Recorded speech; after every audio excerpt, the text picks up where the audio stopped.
My name is Michael, and I live in the United States. And my journey to oneness began when I was a very young child, and on several occasions I experienced Jesus appear to me.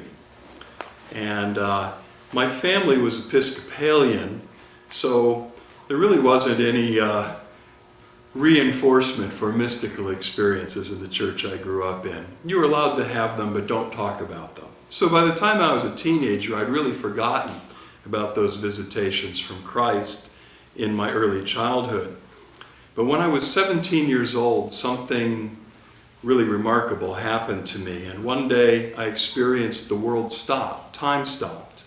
And I experienced the past, the present, and the future simultaneously. I saw the light, and I experienced myself literally as everyone. A saint, a murderer, Hitler, everybody. Everything was flowing through me, and I realized that I was all of that. I had absolutely no idea what had happened to me. The experience seemed like it lasted hundreds of years in an instant of time. And shortly after that, I read Hermann Hesse's book, Siddhartha. And the description of what Gautama Buddha experienced under the Bodhi tree really hit home. I went, that's it. And I was absolutely convinced at that point that the Christian tradition had nothing to offer in terms of answers for me. So I began to look east in all things Hindu and Buddhist. Ended up in California at the end of the 1960s, and I started to shop around for a Zen master. I was having these experiences after that initial awakening of altered states that I didn't understand, and I wanted an expert guide, a teacher. I ended up encountering a Taoist master who was also a master of Chan meditation, monastery trained from China. And he for months, as I would go weekly to meditate with him, he didn't speak to me. I didn't even know if he could speak English. And I enjoyed meditating with him and the energy that I experienced, but I wanted someone who would speak to me, who would teach me. So I was leaving one night and intended not to come back, actually. That was going to be my final meditation with him. And he met me in the dark on my way to the car. And he stood in front of me and looked me in the eye. And I saw light come out of both of his eyes into my eyes. And as that light was coming into my eyes, I heard a voice speak to me on the inside in perfect broken English. You want to learn, boy? Okay, you come back, I teach you. So my master, and I was 17 years old when this happened, he began to speak to me on the inside telepathically. And to this day, that's how we communicate. Although since then, he did take up talking to me on the outside. But not for quite a while. He only spoke to me on the inside. The next major experience I had with him was we were sitting in meditation at the Taoist temple this one night. And sitting in meditation, I experienced this overwhelming fear of death, anxiety that I was going to die, rose up on the inside of me. And a thought occurred to me. Everybody's got to die sometime, and I'm tired of this fear of death, and here I am in the presence of an enlightened master. So this would be actually a good time to die. Somehow, there was grace to surrender to that experience. And the next thing I knew, I was outside of my body, looking at my body, and I could see and hear the mind still cranking there, going, what do I do? How do I meditate? What should I be doing? How do I let go? And I was completely outside of that, which I found hysterically funny. And I began to laugh. And the next thing I knew, I was turning away from the mind and the body, and I dissolved in this vast, infinite void, which changed everything for me. After that, I had these interesting experiences of my body being completely on automatic with no mind. The Taoists, the Chinese call it Wu Wei, effortless action, or action without any effort. I experienced driving my car on the California freeway with my body completely on automatic and no mind, many experiences like that. I got attacked by someone and my body just moved spontaneously. Energy moved me without any thought or effort on my part. Those were amazing experiences. And then my Taoist master taught me,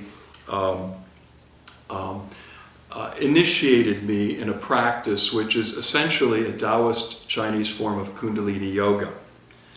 And we were told that during a 6-week period, particularly while we were being initiated into this, if we violated our commitment to celibacy and experienced an orgasm, that we would probably die.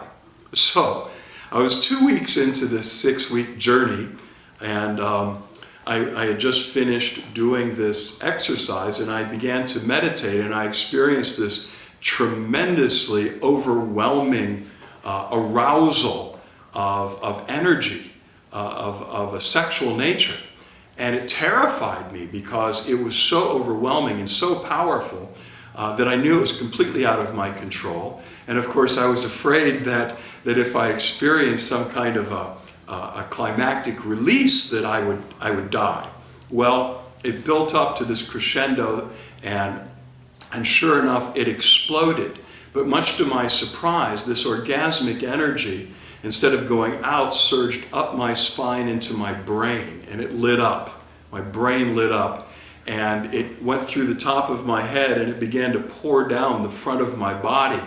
The Taoist cultivation of Kundalini is in a complete circle, and it flowed down the front of my body, and it reconnected at the root chakra in a complete circle, like the snake swallowing its tail.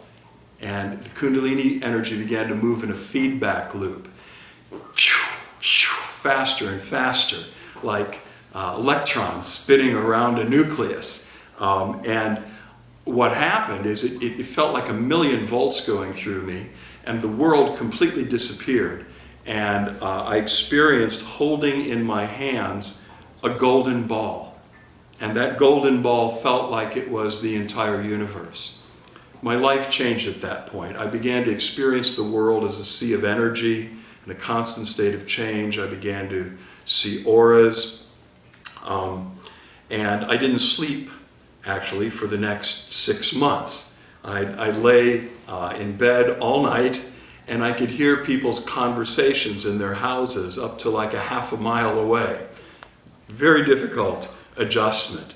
But eventually I learned to sleep again. However, my world was never the same after that. So I learned a lot from my Taoist master about healing and about energy and a different way of experiencing the world. I experienced oneness on a very sensory level. Everything was a sea of energy, completely connected. And that experience was on a sensory level as well as a conscious level. The Taoist way of teaching completely bypasses the mind and teaches through the physical senses, through the body. It was an incredible experience. During that time, I remember visiting a Catholic church, and I was looking around at all of these statues of saints, and this was actually in Mexico, so it was almost like a wax museum. It was some of these figures were so realistic, and some of them were in glass caskets, and I thought, how can people do this?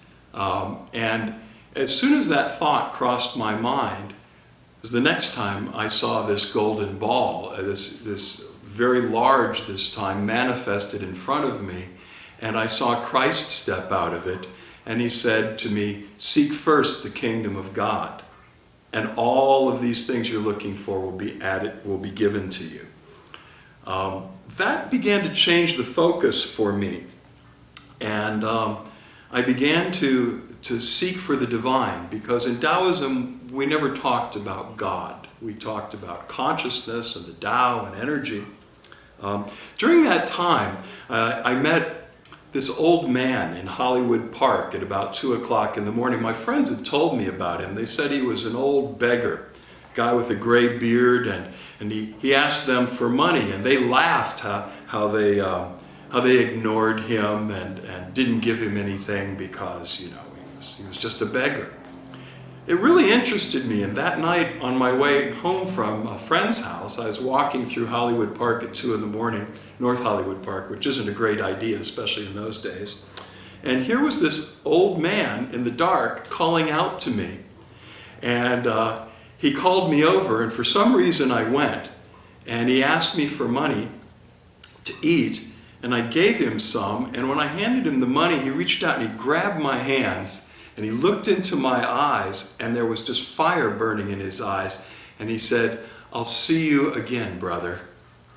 And it's been all of these years, but I really believe that old man with the gray beard was Sri Bhagwan. I think that was our first encounter. But I went back to my Taoist master and I said, "What about God? Can you teach me about God?" And he said, "I not know what you want, boy. I give you power, I give you health, I give you long life, I give you happiness, I teach you many things, but God? Boy, no man live forever." Well, that pricked my curiosity further. Why didn't he want to talk to me about God? And I decided then, which is in retrospect embarrassing, that I knew more than my master. I was in my early 20s by then, and I thought I was right and he was wrong, reinforced by the fact that he wouldn't talk to me about God.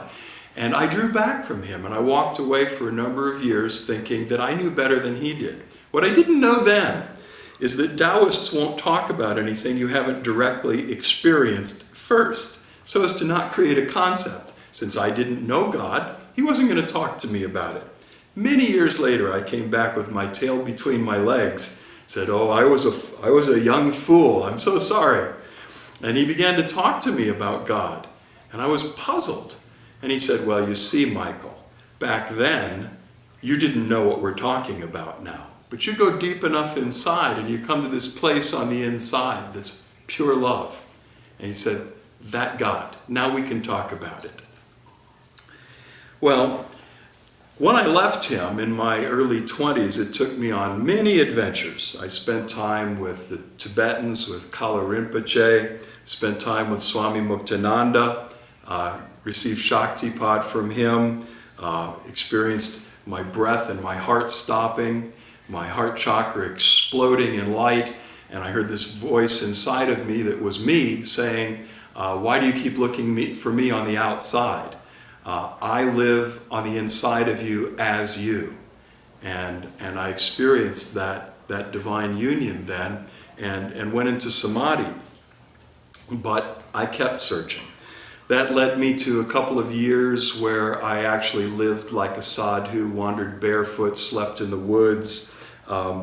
During that time, I experienced some of the most amazing phenomena. I walked barefoot in the snow and slept in the snow without any blanket and was warm. I experienced being translated from one place to another. I saw many miracles, but on the inside, I just knew that wasn't it either. And that's when, shortly after that, I was in prayer and I began to experience all this energy pouring through me, which I thought at the time was Kundalini Shakti. But this was different. My mouth came open, and the next thing I knew, I was singing in tongues. But recognizable tongues. I was singing in fluent Spanish, I was singing in Aramaic, not that I knew much Aramaic, but I knew enough words to recognize that the language was Aramaic. And then it changed into a language that was not of this world at all, and I was singing and expressing the majesty and the glory of the divine, with words that no language on this planet can express. It was an amazing experience of bliss and joy and love, and it filled me with ecstasy at the beginning. At the beginning, I felt all this bliss and this energy pouring through me and joy. Then I began to reflect on my life and that I really knew nothing about love, how arrogant I was because I'd had these spiritual experiences and I'd met some masters and had my own. I thought I knew something. And in that moment, I realized that my parents, whom I had always judged because they were just Episcopalians that weren't interested in mysticism or spirituality, I was always judging them as unspiritual. And in that moment, I saw that they knew more about love and giving of themselves genuinely than I had ever conceived of. And I felt such remorse. I knew nothing at this point about self-acceptance, but I was definitely humbled. And I found myself beginning to weep. The next thing I knew, I was out of my body going down a tunnel. And what I thought was, I'd had some near-death experiences before. I'd been down the tunnel into the light, and I thought, well, this time, I think I'm actually dead. I think this energy was so intense and so holy and so pure, and I was so impure that it fried me. And I went, that's okay. I'm not afraid of death anymore. So I'm sailing down this tunnel toward this light, and I couldn't actually look at it directly. But if I glanced in the direction of this light, it seemed brighter than 10,000 suns, brighter than any light in this world. And it would enter into me and fill me with ecstasy. Well, that felt pretty good. But as I'm flying toward it down this tunnel, as I started to get closer to it, I noticed that it wasn't like any vision I'd ever had before of the light. This light was coming from where the head should have been of this humanoid sitting in this big seat. There was this human figure, and instead of a head is this blazing light that's penetrating the universe in all directions. At which point I think I was terrified because for a moment I thought maybe those conservative Christians are right, in which case I'm in big trouble. And I began to struggle and wrestle and try to go back. And the more I wrestled, the faster I was drawn up and deposited on my face at the feet of this being. And I was face down at his feet and I couldn't move. Somehow it was like I could see him out of the back of my head. And he was looking at me, and it was like being at the end of a lightning bolt. And I had this thought. I thought, this would be a really good time not to think any bad thoughts. This would be a really good time to only think pure thoughts because this guy can see everything I'm thinking and everything I'm feeling, and this is the end game. Well, as soon as I had that brilliant thought, of course, what came rushing up on the inside of me was every lustful, selfish, egocentric, vile thought, feeling, emotion you could possibly imagine that you would never want to have such a thought or feeling in the presence of God. It all came rushing up on the inside of me, and I was completely undone, completely exposed. And the next thing I knew, he stood to his feet, and it seemed like this guy was 60 feet tall. And he stood to his feet, and he pointed his finger, and he began to speak in some language I didn't understood that thundered and shook, like it felt like it was shaking the entire universe. And it sounded like judgment. And this stuff on the inside of me shook loose, it vibrated loose and went flying out of me. Part of me, what I thought was me, that I could never change. That I had tried all kinds of ways to change and get rid of and had finally given up. And all this stuff went flying out of me. And at the end, I was in complete peace, absolute peace, just empty of everything but peace. He was no longer 60 feet tall with this blazing face like the end of a lightning bolt.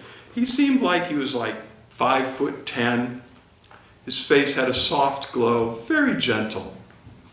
And he leaned down and he put his hand on me, and strength flowed into me. And he picked me up and he just hugged me. And he said, I love you. And you never need to crawl in my presence again like that. And he began to talk to me. He touched my lips and he said, today I'm putting my word in your mouth. And he began to talk to me about what he wanted me to do. Well, I still had enough spunk to go, no way. I can't possibly do that. Look at my life. And he said, nevertheless, you're going to do what I tell you to do. You're going to go where I tell you to go and say what I tell you to say. The next thing I knew, I was on my knees. I was back in this world on my knees and thought I had just lost my mind, or that was a complete hallucination and hadn't happened. But from that moment, when I opened my mouth, whole passages and books of scripture would start to flow out of my mouth that I'd never even read. And I'd never read the Hebrew or the Christian scriptures, and they were just flowing out of me. And the things that I realized, of course, in this meeting, that the being that I had met was Christ. And the things that he told me that I was going to do and were going to begin to happen did. And it took me all over the world. I became an ordained minister and traveled all over the world and started churches and schools. And I saw so many miracles of healing and transformed lives. It was an incredible chapter to my life. And during that time, Christ became my closest and my best friend, constantly with me, constantly talking to me. I knew him better than my best friend in this world, absolutely the closest person to me on the planet. And that lasted for quite a few years, until one day. And one day I was in deep contemplative prayer, and Christ took me by the hand and walked me over to a vast abyss and dropped my hand and walked away. And I understood what that meant, but I wasn't prepared for what followed. At that point, my entire life began to fall apart. I lost everything and everyone that meant anything to me. It was like the light went out after years of living in the light, in the presence of Christ and walking in the miraculous. And I entered the dark night of spirit. And I was so mad. I was mad at God because I thought it was God's fault. And that didn't work very well. I got mad at everybody else. I thought it was everybody else's fault. That didn't work either. I got mad at myself and I blamed myself. And I was bitter for a number of years, and it was a very dark period, and I suffered greatly and lost everything that mattered to me. And in the context of that, I ultimately returned to my Taoist roots, and I came to a place of acceptance. It wasn't God's fault. It wasn't anyone else's fault. It wasn't my fault. It just was what it was. And I accepted it.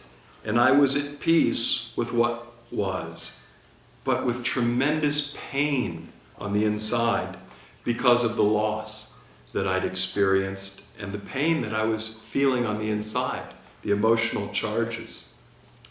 And then a student of mine that I'd been teaching Taoist meditation and Nui Gong, Taoist internal alchemy and meditation to for a number of years, came to me.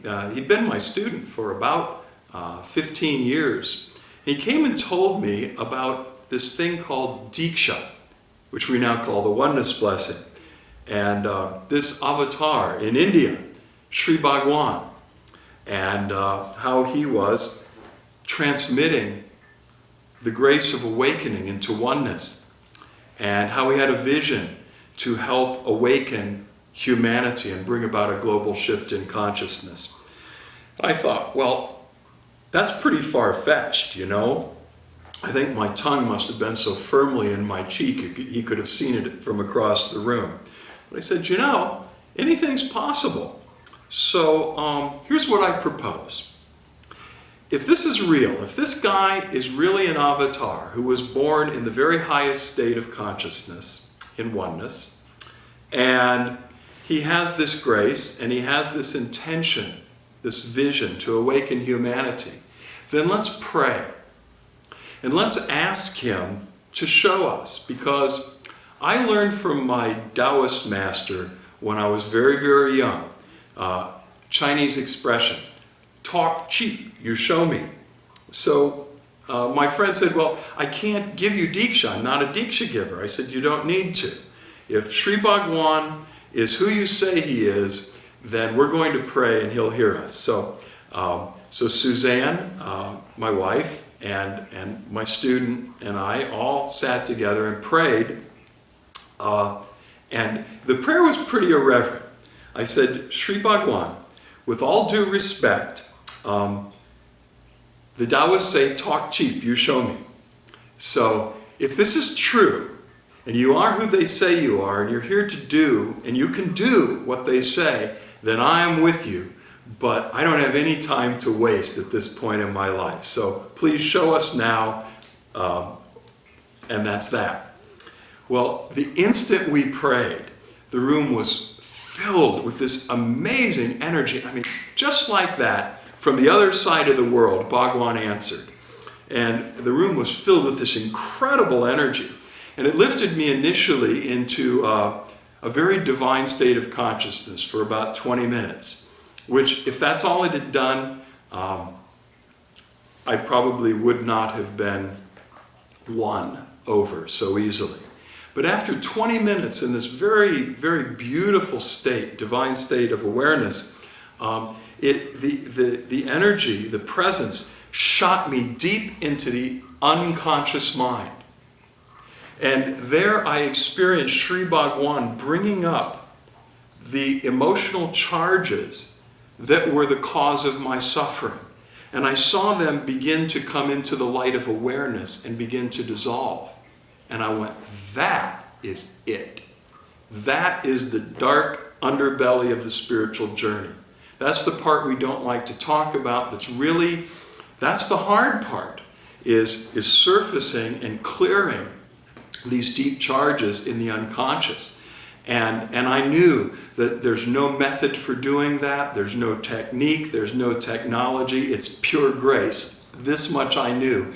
And I went, I'm on board, Bhagwan. I'm with you. This really has my attention. So that really began my journey. I'm on board. And I began to receive Diksha at that point by telephone, because there weren't any blessing givers in the Tampa Bay area of Florida. So I began to receive the blessing by phone. But I was also feeling really bad at this point about some things in my life, some habits and some really things that I felt were destructive, that had become a part of my life during those years of bitterness and darkness. And one day I was reflecting on that. This was just weeks after I had this experience of the presence praying to Bhagwan. And I heard this voice speak to me saying, happy is the man who does not condemn himself for the things which he allows. And then there was laughter. Well, I recognized instantly that was a quote from St. Paul in Romans chapter 14, verse 22, the letter of Paul to the Romans. Happy is the man who does not condemn himself for the things he allows in his life. So I thought at first, well, that's the Holy Spirit speaking to me. But there was this laughter that was a little bit different. And somehow I knew this was Bhagwan speaking to me on the inside. And he went on. He said, I'll help you change those things in your life that you're struggling with. That's easy. That's the easy part. The real work, he said, is I'm working deep on the inside of you in your unconscious mind to clear the charges that are the real source of these things you're struggling with on the outside. And I'm working in you on a level that you're not even aware of on the inside. And he said, and you're coming to India. And I went, well, I mean, all that sounds good, but I'm a Christian, actually. And he said, I know you are. And I've spoken to Christ, and you're on loan. Talk to him about it. And I prayed, and I ended up, of course, in India, and the rest is history. But before I got to India, I was receiving these weekly blessings by telephone, because there weren't any blessing givers in our area. And one night there was this special Diksha, this special oneness blessing with the intent to help me experience my suffering that I hadn't fully experienced, because anything fully experienced transforms into joy and is released. Well, at this point in my life, suffering had become my best friend, my bedfellow. And I was going, yes, okay, let's do it. Send that blessing. I want to experience the rest of that suffering. And the Diksha was given. Now, up to this point, every blessing I'd received, every oneness blessing, every oneness Diksha I'd received had been incredibly powerful and beautiful. This particular night, this blessing that I was so excited about, I felt absolutely nothing. It was a complete dud. I was so disappointed because I was expecting, this dark shadow material to come up on the inside. And I was really looking forward to it, strangely. And nothing happened. And I meditated that night, nothing. I went to bed, woke up the next morning, spent about 2 hours in meditation, absolutely nothing. I was kind of perplexed. I thought, well, this oneness blessing thing was pretty nice for a while, but I guess it's fizzled out. And partway through my day, it hit me like a ton of bricks. I don't feel anything on the inside. And I looked inside, and there was just vast emptiness and silence, with this gentle bliss starting to unfold at the center. And I realized that in this case, feeling nothing was really a good thing. That the intense pain that I had just learned to live with and be at peace with for the last more than 10 years had vanished. And there was nothing but vast space and emptiness on the inside, with bliss at the center. And the suffering of so many years was gone. It's not that there was no more suffering in the world, it just wasn't mine anymore. There was space to have compassion, to feel others suffering, and to be more present with them. We visited the Epcot Center in Orlando. We got out of the car. There are 20,000 people at Epcot, and everyone I made eye contact with was like a long-lost brother or sister. I looked them in the eyes, and it's like I'd known them forever. It was complete deja vu, and the weird thing was that when I made eye contact with them and had that feeling, they were having the same feeling too, like, where do I know you from? It was the strangest experience of being completely connected with 20,000 strangers. Life began to shift. I was so happy and so free before I ever got to the Oneness University.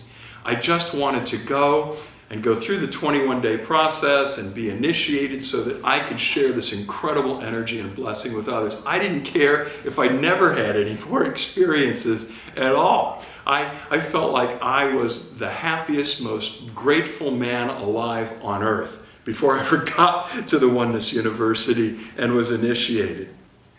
Of course, a lot has happened since then. That was back in 2006.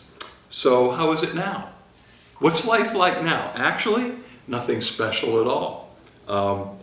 I can say this, there is always inner silence.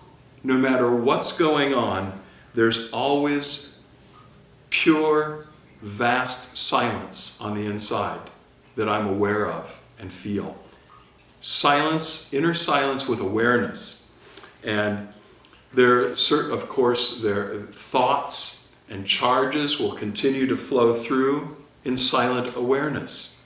And it doesn't disturb the silence. It doesn't disturb that awareness. And I've come to realize that that awareness that I experience is the divine presence. It is the divine. At the end of my 21-day process, I had the profound experience that my Father and I are one. And I think I came to understand firsthand what Jesus meant when he said, my Father and I are one. To me, there is no reality anymore to a separate self or a separate God. There's just divine awareness. And on one end of that reality is what we might call God, and on the other end of that reality, there's something we might call me. But there's no sense of where I end and the divine begins, or the divine ends and I begin. There's just divine awareness, and the separation's gone. And another uncanny thing is that, because we talk a lot about the inner world and the outer world being a reflection of the inner world, is that I don't experience a difference between the inner world and the outer world. It's all the same. Everything seems to be inside of me. A week and a half ago, before today, I was in the Oneness Temple at the Oneness University, and had just experienced a very beautiful and special Diksha, Oneness blessing, which was like a golden flame burning from the inside through all of these layers and charges, and just ending with nothing but this golden presence. And I opened my eyes after being in that place, and there was this pigeon flying in a figure eight up in the ceiling of the Oneness Temple. When I opened my eyes, I was the pigeon. I was the pigeon, and an even stranger sensation is that the pigeon was flying inside of me. And it's hard to describe these feelings, but there's always a lot of energy, just a lot of energy flowing through. And I am so grateful. I am so grateful to Sri Amma and Sri Bhagwan and all the guides and the whole Oneness community, where I've met the most incredible people in the world, are part of this family and part of this vision that we're so fortunate to be a part of. I just live for seva. That's my life now, service. And I really enjoy a normal life. I'm married, I have kids, I live a very normal life, and I'm really, really enjoying it. Amma Bhagavan Sharanam. And that's my story.